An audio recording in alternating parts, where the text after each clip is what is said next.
Hola, buenas tardes. ¿Cómo están? La idea de la idea de la idea que tenemos ahora en la página es comenzar a hacer algunos pequeños cortitos de filosofía. La idea es que sean cortos, es que sea una presentación de ciertos temas, libros, autores, que sirvan como invitación y que den herramientas para que luego de estos videitos haya algún entusiasmo sobre ciertos libros, autores. La idea es que tratemos temas en videos bien cortitos para que sean también de fácil, para digerirlo fácil. Esta parte este proyecto, digamos, esta iniciativa la hemos titulado Filosofía desde el centro de la Tierra. Y bueno, la idea es eso, ¿no? Es ver algunos temas, algunos autores, algunos libros específicos en videos bien cortitos. La idea de este primer Filosofía desde el centro de la Tierra es que trabajemos sobre algunos aspectos de un libro de Federico Nietzsche, de un libro del año 1882, publicado en 1882, que se llama La alegre ciencia, también traducido a veces como la gaya ciencia o el gay saber o la ciencia alegre. La traducción literal del alemán es La alegre ciencia. Este libro es un libro que Nietzsche lo escribe entre 1881 y 1882, lo publica finalmente en julio de 1882, cuando él tenía 37 años, ¿no? Un momento al medio quizás de la vida de Nietzsche. Recuerden que Nietzsche, o para los que no saben les comento, Nietzsche vive muy poco tiempo. Él nace en 1844 y muere en el año 1900, a los 55 años. Pero Nietzsche en 1889, o sea, 11 años antes de morir, tiene un colapso mental que lo aleja de la realidad. Nietzsche se vuelve loco y pasa los últimos 11 años de su vida sumido en una especie de mutismo intelectual del cual ya no va a producir ninguna nueva idea, o por lo menos ninguna de esas ideas nos ha llegado a nosotros.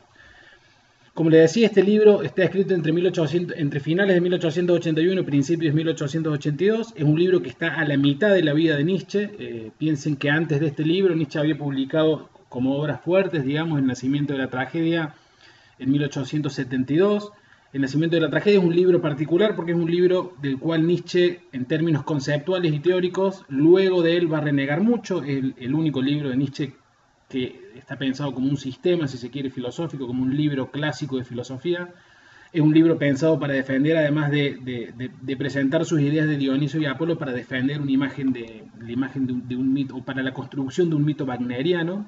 Pero bueno, ese es otro tema, no viene a este cortito, a esta filosofía desde el centro de la Tierra.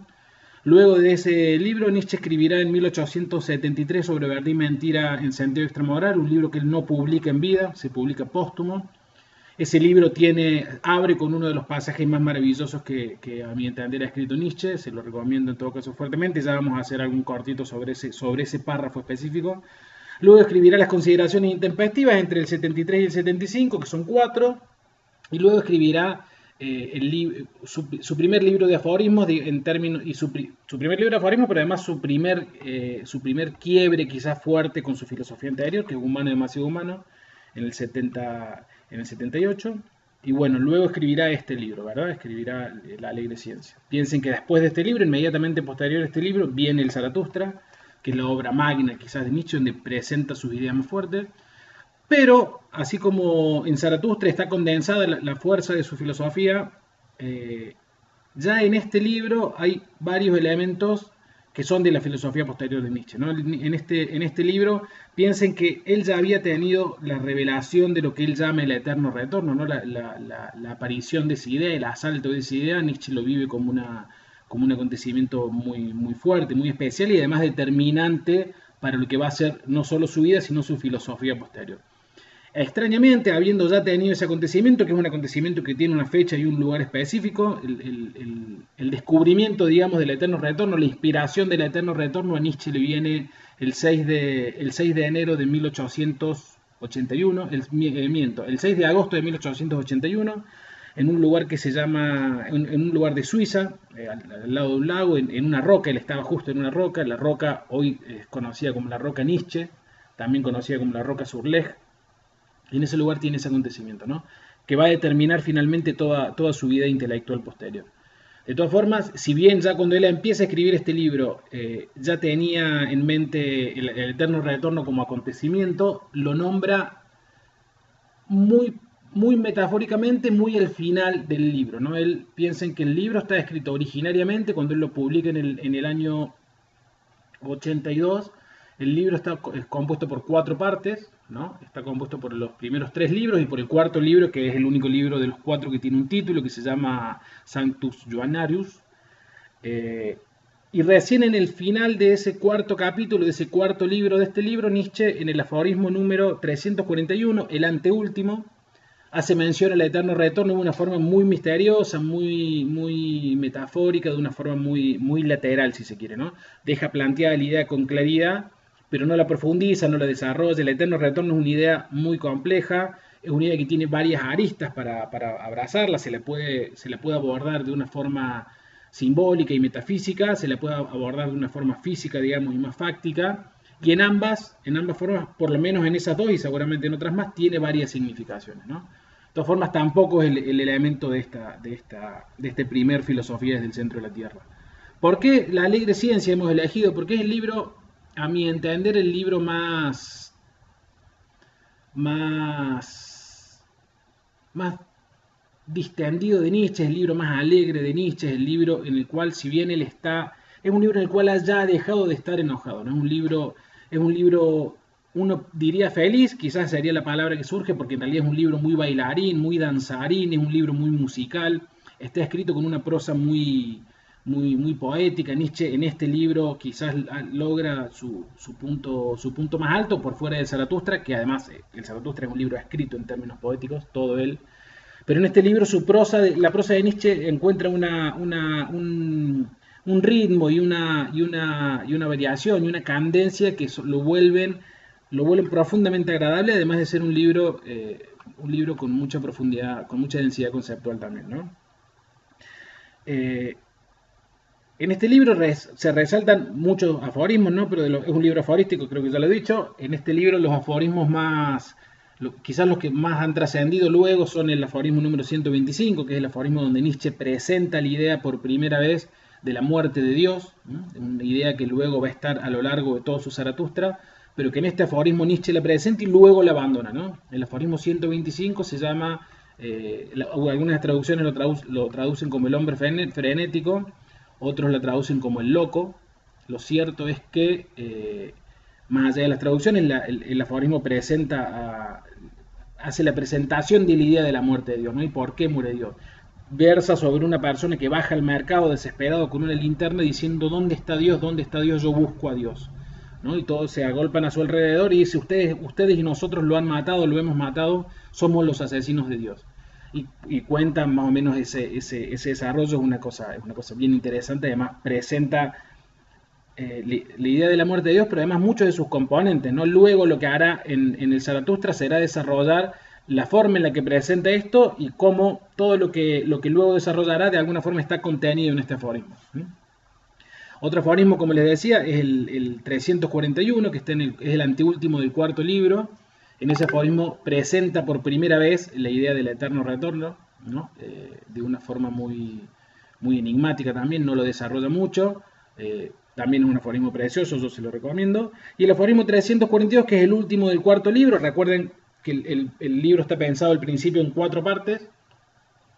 El aforismo 342, que es la presentación de Zaratustra, ¿no? Zaratustra, ustedes, si han tenido oportunidad de leer a Zaratustra, saben que el libro de Zaratustra comienza con el prólogo, y el prólogo dice: cuando Zaratustra tenía 30 años, se va a la montaña, se ha ido por su serpiente y por su águila, etcétera, etcétera. Abandona la ciudad y el lago de su ciudad y parte de la montaña, y está 10 años de ermitaño en su montaña, ¿no? En la cima de la montaña.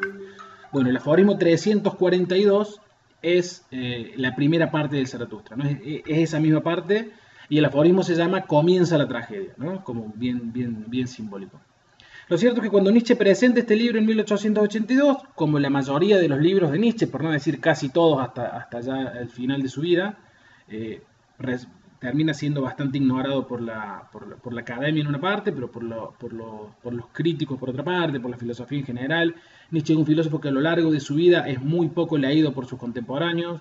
Sus publicaciones son casi siempre pagadas por él y siempre son de tiradas muy cortas. De hecho, cuando él incluso presenta el Zaratustra, que para él lo dice de esta forma: para él es el regalo más grande que se le ha hecho a la humanidad, eh, pasa absolutamente desapercibido, prácticamente desapercibido, solo sus amigos y algún pequeño grupo leían lo que escribía Nietzsche. Luego sí, hacia el final de su vida, cuando sucede el colapso, y además luego de que su hermana tomara el archivo Nietzsche en 1893 y lo creara, eh, empieza a tener otra presencia Nietzsche en la discusión contemporánea, ¿no? De todas formas, Nietzsche en 1886, recuerden de nuevo, este libro es del 82. Luego viene el Zaratustra, que lo escribe entre el 83 y el 85.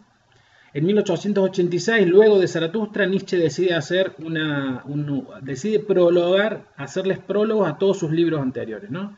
Desde El nacimiento de la tragedia, un prólogo maravilloso que se llama Ensayo de autocrítica, altamente recomendable, y luego a todos los libros posteriores, incluso este libro.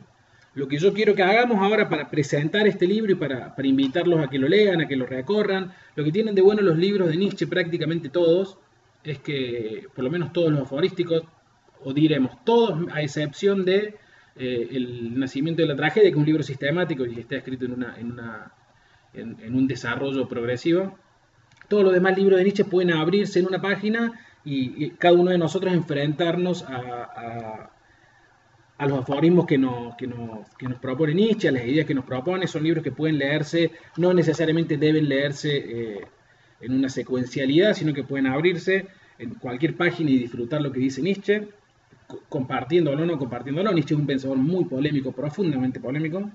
Y en el prólogo, esa segunda edición, como les decía, cuando le hace el prólogo tiene 5 partes. Yo quiero leer la primera de esas partes, que me parece que es uno de los puntos en los cuales Nietzsche alcanza un desarrollo estilístico muy elevado y se vuelve una prosa muy bella de leer. Y es para mí una hermosa y una excelente invitación para luego ingresar al libro, ¿no? El prólogo a la segunda edición está escrito en el 86, pero agregado a la segunda edición del 87. Edición a la que además se le agrega un quinto libro, ¿no? Además, al final del cuarto libro se le agrega un quinto libro. Y en el prólogo que Nietzsche le agrega dice lo siguiente: tal vez este libro necesite más de un prólogo. Siempre queda la duda de si alguien que no ha vivido una experiencia similar puede acercarse a las vivencias de este libro por medio de prólogos. Déjenme hacer un pequeño paréntesis. Además de haberle agregado este prólogo, ustedes, yo no sé si saben, alguno tiene alguna idea de la vida fisiológica de Nietzsche, por ponerle un nombre. Nietzsche sufre enfermedades constantes durante toda su vida, ¿no? Sufre ataques de migraña muy fuertes, tiene difteria y disentería que se contagia cuando participa en la guerra, tiene dolores estomacales agudísimos. Nietzsche, hay veces que los ataques, él los llama ataques, ¿no? Que estos ataques le duran varios días, 2 o 3 días, en los que no puede ni siquiera abrir los ojos porque la luz le molesta. Hay una especulación muy fuerte de que Nietzsche en realidad cuando era joven él contrae sífilis y esa sífilis nunca es tratada, y ese no tratar la sífilis deviene finalmente en la locura. Pero lo cierto es que Nietzsche vive gran parte de su vida enfermo, ¿no? Enfermo físicamente. Y la pasa mal, la pasa muy mal. En este periodo, cuando Nietzsche escribe este libro, entre el 81 y el 82, él había vivido un periodo de una marcada mejoría. Nietzsche se sentía bien. Nietzsche sentía que se había curado, ¿no? Sentía que todos los males que lo acosaban, que incluso lo llevan a él a querer en algún momento quitarse la vida por estos dolores insufribles que él tenía, él creía que en este momento eso ya había pasado, ¿no? Yo lo aclaro porque en el prólogo, en este prefacio que le hace a la segunda edición, Nietzsche se refiere a su triunfo sobre su enfermedad. Y su enfermedad desde siempre marcó la vida de Nietzsche, ¿no? Hasta este libro y luego de este libro. De hecho, en Eco Homo, que es un libro del 88, es el último libro que escribe Nietzsche cuerdo. Es el último libro que escribe, además cuerdo o no cuerdo, es el último libro que escribe. Luego solo escribirá cartas además muy interesantes, muy rayanas a la locura, a mucha gente. Bueno, pero ese libro, Eco Homo, él cuando hace la referencia hasta ese libro, quiero decir, Nietzsche siempre tiene enfermedades muy fuertes que lo tienen siempre al borde de la incapacidad física, ¿no? Por eso digo, él había vivido la escritura de este libro como si fuera una victoria sobre su enfermedad, como si su cuerpo finalmente hubiera vencido su enfermedad. Seguimos. Parece escrito en la lengua del viento del deshielo. En él hay insolencia, desasosiego, contradicción, tiempo de abril, de forma que continuamente se recuerda que forma que continuamente se recuerda tanto la cercanía del invierno como esa victoria sobre el invierno, que viene, que tiene que venir, que tal vez ha llegado ya. De aquí el agradecimiento emana continuamente, como si acabara de ocurrir lo más inesperado, el agradecimiento de un convaleciente, pues la curación era lo inesperado. Ciencia jovial, es el nombre del libro, La Galla Ciencia, aquí está traducido por Ciencia jovial. Esta presión mienta las Saturnales de un espíritu que ha resistido con paciencia una larga y terrible presión. Paciente, rigurosa, fríamente, sin sumisión, aunque también sin esperanza. Y que ahora de repente queda arrebatado por la esperanza en la salud, por la embriaguez de la salud. ¿Cómo puede sorprender que con ello salgan a luz muchas cosas irracionales y locas? Mucha ternura traviesa, derrochada, incluso sobre problemas que tienen una piel llena de espinas y que no parecen hechas para acariciar o atraer. Todo este libro no es otra cosa que una fiesta tras una larga temporada de privación e impotencia. Es el júbilo desbordante de la fuerza restablecida, de la creencia nuevamente despertada en un mañana y en un pasado mañana. El repentino sentimiento y presentimiento de futuro, de próximas aventuras, de mares nuevamente abiertos, de metas de nuevo permitidas, de nuevo creídas. ¿Qué no habrá quedado desde ahora detrás de mí? Este fragmento de desierto, de agotamiento, de falta de fe, de congelamiento en medio de la juventud, este envejecimiento insertado en un lugar inadecuado, esta tiranía del dolor todavía superada por la tiranía del orgullo, que rechazaba las consecuencias del dolor, y las consecuencias son consuelos.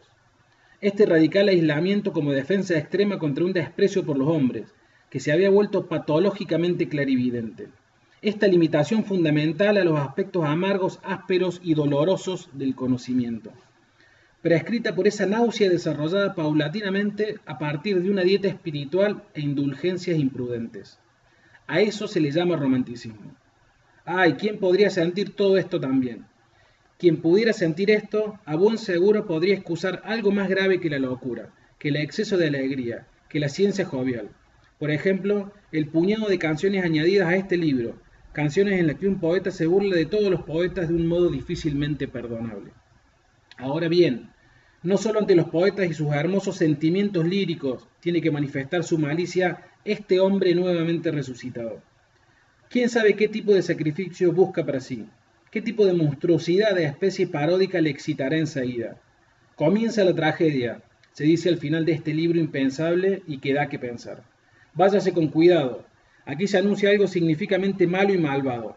Comienza la parodia, no cabe la menor duda. ¿No?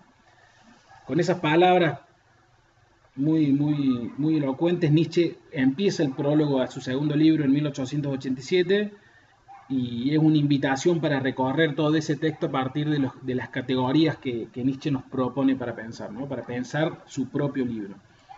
La idea de este primer Filosofía desde el centro de la Tierra era hacer esa presentación, contarles un poquito del libro. La idea es que los videos no sean tan largos, contarles un poquito del libro y invitarlos a que lo lean, a que lo recorran, a que lo buceen un poco. El pensamiento de Nietzsche es muy vasto. Y tiene muchísimos lugares por donde se puede entrar y otros muchísimos lugares por donde se puede salir. Me parece que es un pensador muy poderoso, muy profundo, y que tiene ciertas cosas todavía para decirle a la modernidad. No es un filósofo que ha quedado fuera del tiempo, sino muchos de sus pensamientos pueden ser hoy traídos para ayudarnos a comprender el mundo en el que vivimos, las consecuencias del mundo en el que vivimos, las causas del mundo en el que vivimos, y las categorías que el mundo en el que vivimos nos pide que tenemos que pensar el propio mundo. Así que eso como primera invitación. Les quiero dejar un saludo. Yo no sé si me presenté, mi nombre es Diego Quintero, soy licenciado en Filosofía por la Universidad Nacional de Córdoba, y la idea es que sigamos con estos videitos. La idea de los primeros 3 o 4 van a ser sobre el pensamiento de Nietzsche. Vamos a hacer seguramente un Filosofía del centro de la Tierra con el eterno retorno, algo con el Zaratustra, y ahí vamos a ir avanzando. Así que eso es todo.